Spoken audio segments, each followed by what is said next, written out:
everybody. I'm blessed and grateful to be in recovery. My name is Dr. Felice Cellini, and this is our Why Wait for Recovery Thursday evening community meeting. I said it right, Thursday evening. Hi, everybody, and welcome. It's good to see everybody tonight. Tonight we're going to talk about, what the frig are you waiting for? Like, what are we waiting for to step into recovery? So we know all of the pain, right? And we're super comfortable with living in that pain. And sometimes it's easier to stay in that pain than to actually be willing or to do what it is that we need to do to change. And remember, you guys, once I decide and I say it out loud that I'm going to get clean, it makes it ego-wise, it makes it a little bit more difficult for me not to do the things that I said that I was going to do. We spend a whole lot of time when we're in active addiction lying to ourselves and lying to everybody else. First lying to ourselves so that we can lie to everybody else. And once we come out with ourselves, and especially with the people around us about our recovery, it kind of makes it a little bit harder for us to lie to ourselves and to everybody else. And that lying to ourselves, those things that we told ourselves, that it was really okay, and that doing one more is okay, and it's just the weekend, and it doesn't matter, and nobody knows, and all of those things that are excuses that we make so that we can continue to use. We let go of that, and now we have decided to step into recovery. And what does that mean for us? And again, what are we waiting for? And so I'm going to go around the room, and I'm going to ask everybody to check in. You could talk about anything that you want to talk about, or you could go ahead and stay on topic. And for the people that are in recovery that are going to be sharing tonight, we could actually talk about the things that make it difficult for us, like the train.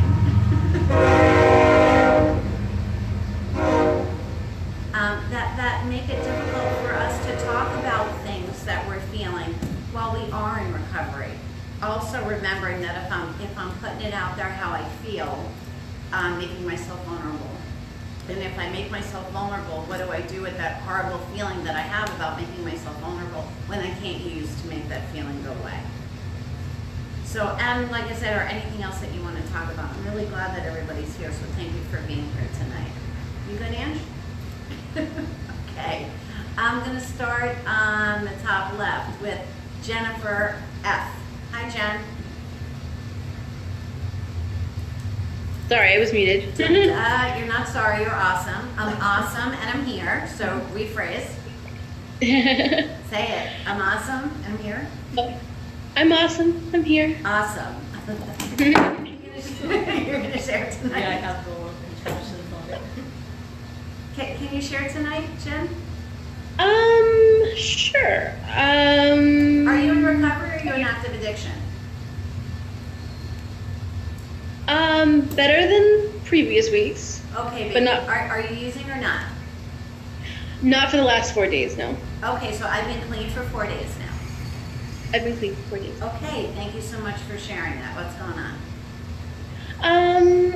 Had a little bit of a rough week with other relationships and trying to decide whether to sever them, and So can you be a little bit more specific? Because we talk, especially when we don't want to talk about how we feel, we talk in these abstracts. Well, it's a relationship, and I don't know. And do you feel comfortable enough telling us a little bit about what happened so that we can understand what it is that you're feeling? Sure. All right. My boyfriend is depressive, and he will not get help, and I haven't seen him for 2 months because he kind of holds himself up in a cave. Okay. And I feel lonely. Fair and enough. Let me ask you a question. So, you said that he's depressive or suppressive? Yeah. Depressive. So He has depression. Yes, Is that depression. right? Thank you. It was hard for Yeah. me to hear. Thanks for clarifying that. And so he isolates when he's depressed? Yeah. Okay. And we tend to isolate when we're using also, right? Yeah. Yeah. You guys, just real quick, I was in a relationship for a really long time with somebody that I was, it just happened. I think they're all there. With somebody that I was really in love with. And decided when I got clean that that relationship wasn't okay with me. I still love the dude, he's a great guy, but I'm clean and he's not clean. And it would never work for me unless I was with somebody who didn't use. And so those are some of the things that when we get clean, that makes our clean part extra scary and extra difficult, because we have to look at the people that we're in relationships with and say, whether I love this person or not, am I going to be able to move forward and work on myself to do the best that I can do if I stay in a relationship with somebody that actually, especially in the beginning when it's so hard to stay clean, makes it easier for me to use. Yeah, and that's kind of where I am at right now, is trying to make that decision. So, yeah, that was a little difficult. Yeah, and so but- it's scary, right? And lonely? Oh yeah, Yeah. Yeah. So can you say that? I feel scared and I feel lonely? I feel scared and lonely. Yeah, I'm sorry that you're going through that. So that's really sucky. Yeah, and super scary. And especially when you've been with somebody that doesn't mind that you're using, or that actually enables you to use. He does, because he's also a food addict. Okay. So it's like a disaster area. Yeah. Yeah, and so and do you think that you can stay clean and live with somebody who's a food addict? Or be in a relationship with somebody who has the same addiction that you do that's an active addiction? No, I'm thinking probably not. Yeah, So. probably not. And so it's hard enough, especially in the beginning. Laura, is it hard to stay clean in the beginning? Laura, yes or no? Yes. Yeah, it's really hard. And so that it's really hard for everybody. And that doesn't make it any easier for you, Jennifer. I just wanted to let you know that we all go through it. And sometimes even when we've been in recovery for quite a while, we're going to step back a little bit and we're going to have days where it's really hard to stay clean. Right? That's part of being clean, and that part's going to be okay, but especially in the beginning, I don't know how it's possible for somebody to stay clean in a relationship when somebody's got the same addiction, or any addiction actually. That especially somebody that enables them. Right? No, I know, and I kind of know what I have to do, but it's doing it because I don't like giving up on people, and I feel like I'm giving up on him. Okay, so I'm going to call bullshit a little bit there. Okay? Okay. And I see some people shaking their heads. So I'm going to call bullshit. Jess, would you call bullshit on that? Right, Jessica, you're in recovery. We're going to call bullshit on that a little bit. Yeah. Yeah. What do you have to say about that? I mean, I can understand what she's saying, Yeah. because I've been that person who don't want to give up on somebody, but you have to think of yourself when it comes to your recovery first. And remember that our addiction lies to us all the time, which allows us to lie to us all the time. So I don't believe, if we soul searched, that it's you worrying about giving up on him as so much as it is you giving up on the relationship, and giving up on a relationship where you feel comfortable because you're with somebody who loves you, cares about you, and enables you. If it's possible to have those three things in the same sentence, I'm not really sure. But that's certainly how it feels. Right? Yep. Yeah. It does. Yeah, so it's giving up on the relationship and stepping out and saying, this is something that I'm going to do by myself, for myself. Remember, the other person can always come along. Right? You're not giving up on the other person. The other person has a choice, just like you do. The other person has a choice to say, wow, I'm depressed, I'm going to go get some help, and I'm an addict in active addiction, and I'm going to do whatever I need to do to stop, because I want to be in a relationship with Jennifer. And most importantly, I want to be in an honest relationship with myself.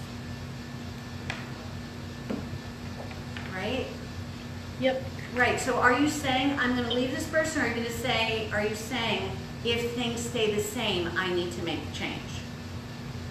If things stay the same, I need to make a Right. change. And so if he changed and was working on recovery, was in recovery and working on recovery and not enabling you, and you guys were caring about each other, would you stay in the relationship?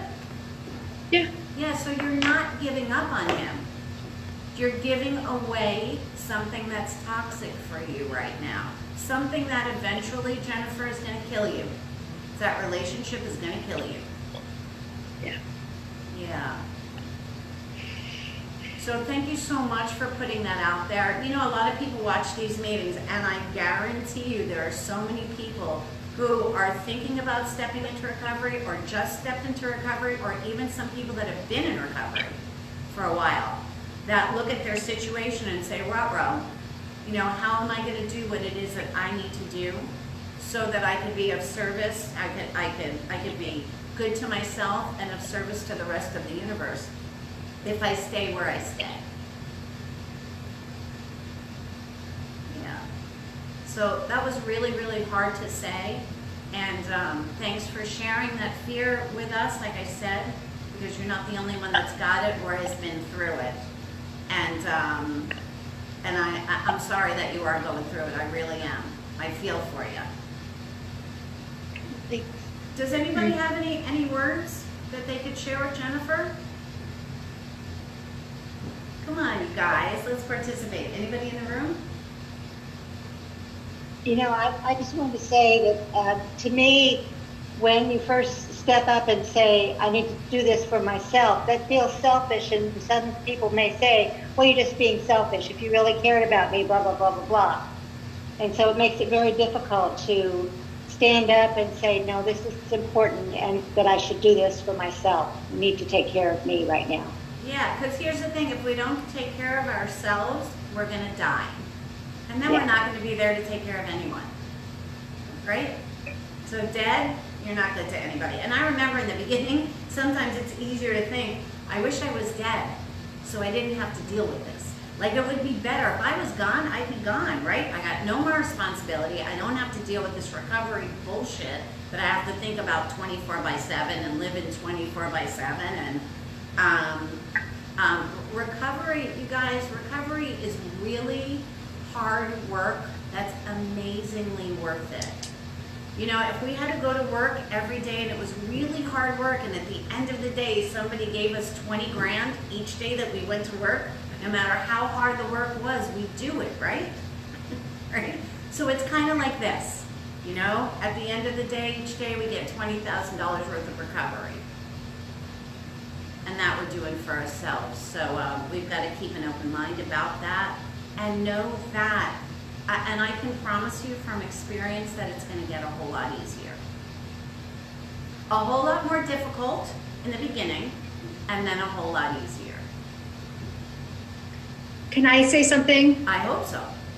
Okay. So, Jennifer, I just wanted to say thank you so much for what you shared. And I can identify, I've been there in relationships before. And one thing that when you were talking that I was thinking about is, what if what you're doing by continuing, you know, the cycle and the back and forth is actually giving up on him? You're giving up on yourself and you're giving up on him because you're kind of allowing the relationship and the ups and downs and whatever by not creating a boundary. And I just wanted to throw that out there. Yeah, and so Laura, you're 1,000% right. So she's enabling him, Mm-hmm. right? Is the term that Yeah. we're going to use. So he's enabling you. You're definitely enabling him. And what Yeah. Laura is saying is you're not even giving him the opportunity to get well. Mm-hmm. Right? If you're enabling him, then you're just about taking away that opportunity for him to get well. And it comes from a good place. I mean, it totally comes from a good place. You know, like there's nothing. I just wanted to say it because I've been there in that kind of relationship. And I wish someone had said that to me. That's all. Yeah, good insight, Laura. Thanks for bringing that up. Thanks for thinking about that, because that's really true. It's also easier to stay in a bad relationship than the fear of being alone or trying to do all these things by yourself that are different. So it takes a lot of courage to get out of that and to want to take care of yourself. Yeah, thank you. And that's exactly true also. And then we need to remember, you guys, that courage doesn't mean I'm not scared. Courage means I'm petrified right now, and I'm still going to do what I need to do to get through it. Right? Staying stuck in that fear, that's not courageous. And that doesn't serve either person in the relationship. Right? That's just staying sick, and also gives us a reason to stay sick. Right? If I say, well, I don't want to give up on him, that's giving me every reason on the planet to stay in active addiction. Okay? Anybody else have anything? Okay. Thank you so much, Jennifer. Liz, can you check in? Hi. Hello. Hi. How are you? I'm doing really well, thank you. Good. What's going on, girl? Well, I have been working on a bunch of relationships the last couple of weeks. When I say relationships, I mean friendships. Some are going well, some not so well, but I've kind of stepped into that mind frame of, I have stepped into the mind frame of this is about me, and I'm doing this for me, and anyone that has a problem with it or can't support me, well, I don't have time for that in my life now. I feel like life is too short to kind of waste my time and energy on people that can't be supportive. So if that makes, at first I worried, okay, well maybe that looks selfish, and then I got to the point where I'm like, I don't really care. So, And I'm happy. I'm actually happy, even though I've had a friend. One of my friends has decided to cut off all contact and end the friendship. I'm okay. and so Liz, and I'm sure you are okay. It sounds like behind your voice is a little bit of anger. And Yeah. that's okay. And remember, that anger is fear-based, right? And fear is, I'm afraid of not getting what I want or losing what I have. And there's Oh, always absolutely.